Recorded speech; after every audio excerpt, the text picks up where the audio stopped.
ओम नमः शिवाय। नमस्कार दोस्तों, स्वागत है आप सभी का आपके अपने चैनल खुशहाल ज़िंदगी में। दोस्तों, आज के वीडियो में हम बात करेंगे पितृपक्ष की। हमारे हिंदू धर्म में पितृपक्ष का बहुत अधिक महत्व बताया गया है।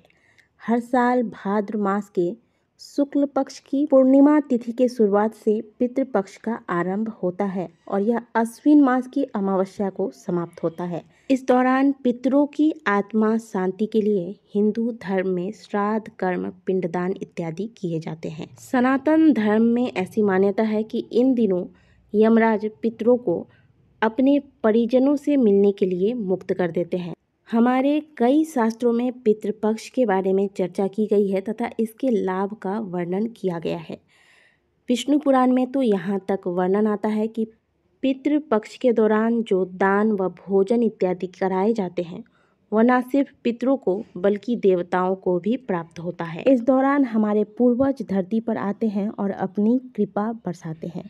इसलिए इस दौरान पितरों की शांति के लिए लोग धरती पर पिंडदान व तर्पण करते हैं। इस दौरान पूर्वज किसी भी रूप में धरती पर आ सकते हैं और उनकी आत्मा की शांति के लिए श्राद्ध किया जाता है।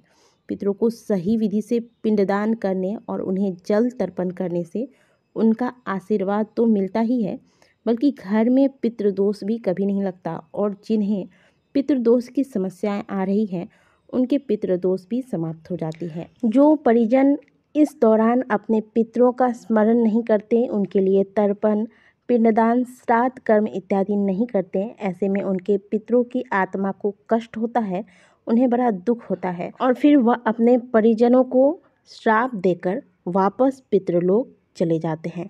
ऐसे में इनके परिजनों को पितृदोष का सामना करना पड़ता है और पितृदोष लगने पर व्यक्ति के जीवन में कोई भी मांगलिक कार्य नहीं होते, घर में विवाह शादी होते होते टल जाती है, घर में कलेश होता है, लोगों की तरक्की होनी बंद हो जाती है, घर में पैसा आता तो है लेकिन टिकता नहीं है, संतान बुरे रास्ते पे चले जाते हैं। इस प्रकार की तमाम समस्याओं का सामना करना पड़ता है जब पितृदोष लगता है। इसलिए इस दौरान प्रत्येक व्यक्ति को अपने पितरों का स्मरण करना चाहिए, उनकी आत्मा शांति के लिए तर्पण, पिंडदान इत्यादि करने चाहिए।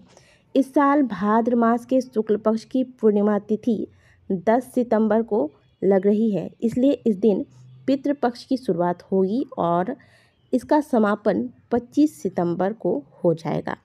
पूर्णिमा का श्राद्ध, प्रतिपदा का श्राद्ध 10 सितंबर शनिवार को होगा, द्वितीया का श्राद्ध 11 सितंबर रविवार, तृतीया का श्राद्ध 12 सितंबर सोमवार, चतुर्थी का श्राद्ध 13 सितंबर मंगलवार, पंचमी का श्राद्ध 14 सितंबर बुधवार, षष्ठी का श्राद्ध यानी कि छठे दिन का श्राद्ध 15 सितंबर गुरुवार, सप्तमी का श्राद्ध 16 सितंबर शुक्रवार, अष्टमी का श्राद्ध 18 सितंबर शनिवार, नवमी श्राद्ध 19 सितंबर रविवार, दसवीं का श्राद्ध 20 सितंबर सोमवार, एकादशी का श्राद्ध 21 सितंबर मंगलवार, द्वादशी का श्राद्ध जो सन्यासियों का श्राद्ध होता है वह 22 सितंबर बुधवार को किया जाएगा, त्रयोदशी का श्राद्ध 23 सितंबर बृहस्पतिवार को किया जाएगा, चतुर्दशी का श्राद्ध 24 सितंबर शुक्रवार को किया जाएगा और अमावस्या का श्राद्ध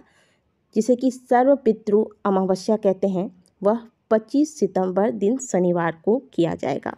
दोस्तों, जीवन में जितना आवश्यक देवताओं को प्रसन्न करना तथा उनका आशीर्वाद प्राप्त करना है, उतना ही आवश्यक पितरों को प्रसन्न करके उनका आशीर्वाद लेना होता है।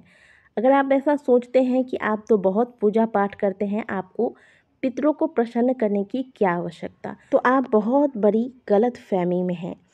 जब आपके पितृ आपसे रुष्ट हो जाते हैं तो आपके द्वारा किए गए पूजा पाठ का भी आपको पूरा फल प्राप्त नहीं हो पाता। ये वही लोग हैं जो दिन रात पूजा पाठ करते हैं, नाना प्रकार के उपाय करते हैं, फिर भी इनके पूजा पाठ उपाय का भी पूरा फल इन्हें प्राप्त नहीं हो पाता और ये कहते हैं कि हम इतना पूजा पाठ करते हैं, इतना उपाय करते हैं और इनका फल हमें प्राप्त क्यों नहीं होता।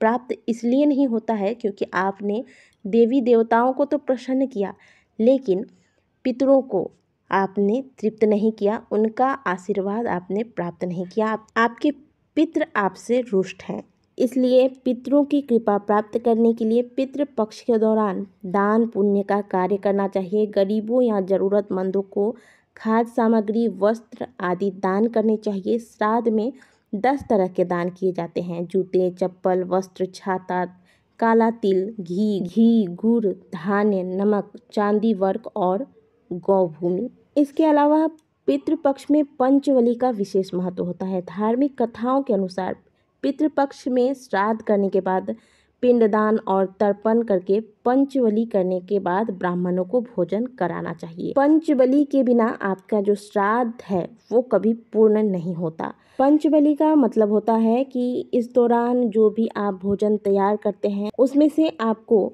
गाय, कुत्ते, कौवे, देवता और चींटियों के लिए भोजन का हिस्सा निकालना चाहिए। साथ ही ब्राह्मणों के भोजन के बाद कुछ खास तरह के संबंधों जैसे कि दामाद, गुरु, नाती और मामा को भी सम्मान दें और उन्हें प्रेम पूर्वक भोजन कराएं।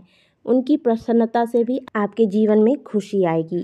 पितृपक्ष के दौरान कुछ ऐसे कार्य हैं जिन्हें करने से सदैव बचना चाहिए। पितृपक्ष के दौरान अगर आप ये गलतियां करते हैं तो आप निश्चित तौर पर आप ये मान लीजिए कि आप अपने जीवन को स्वयं के हाथ से बर्बादी के कगार पर ले जा रहे हैं। श्राद्ध के लिए सबसे श्रेष्ठ समय दोपहर का कुतुब काल और रोहिणी काल होता है। कुतुब काल में दिए गए दान का अक्षय फल मिलता है। इस दौरान नशे, मांसाहारी भोजन से परहेज करना चाहिए। इसके अलावा प्याज, लहसुन, बैगन, बासी भोजन, सफ़ेद तिल, मूली, लौकी, काला नमक, सत्तू, जीरा, मसूर की दाल, सरसों का साग, चना आदि वर्जित माना जाता है। जो व्यक्ति पिंडदान करते हैं यानी कि जो अपने पितरों के निमित्त तर्पण करते हैं उन्हें बाल या फिर नाखून नहीं कटवाना चाहिए या फिर शरीर के किसी भी अंग के बाल नहीं काटने छाटने चाहिए। पितृपक्ष के दौरान कोई भी शुभ कार्य जैसे कि गृह प्रवेश, शादी, विवाह, नई वस्तु की खरीदारी, मुंडन इत्यादि जैसे कार्य नहीं करने चाहिए। इस दौरान भूल से भी पशु पक्षियों को या फिर किसी भी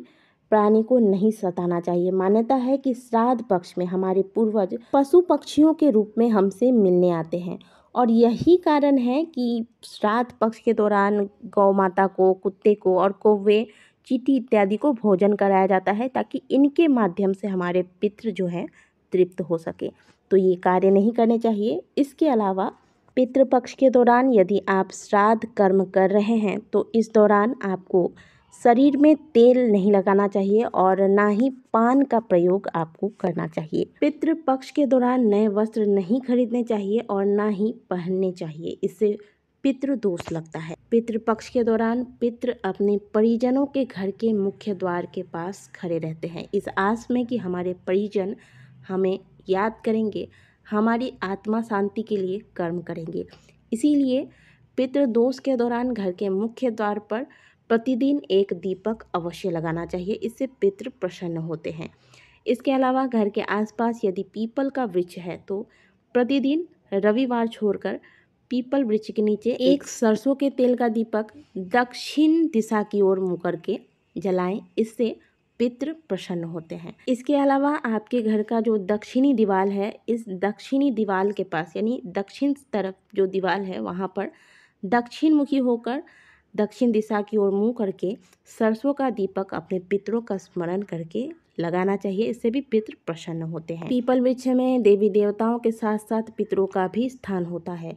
पीपल वृक्ष में दक्षिण मुखी होकर एक लोटा जल ले लें, इसमें गाय का दूध, जौ और काला तिल मिलाकर दक्षिण मुखी होकर पितरों का स्मरण करते हुए ओम पितृभ्यो नमः बोलते हुए यह जल पीपल वृक्ष में अर्पित करें। यह जल सीधा पितरों को प्राप्त होता है और इससे पितृ तृप्त होते हैं, आपको आशीर्वाद देते हैं। तो दोस्तों, पितृ पक्ष के दौरान इन छोटी छोटी बातों का आपको अवश्य ध्यान रखना चाहिए जिससे कि आपको पितरों का आशीर्वाद प्राप्त हो। इस पितृ पक्ष में अपने पितरों का स्मरण करें और उनके आत्मा शांति के लिए कुछ न कुछ कर्म अवश्य करें। वीडियो अच्छी लगी है तो वीडियो को लाइक करें, कमेंट बॉक्स में हर हर महादेव अवश्य लिखें। मिलते हैं आपसे अगले वीडियो में, तब तक के लिए ओम नमः शिवाय, हर हर महादेव।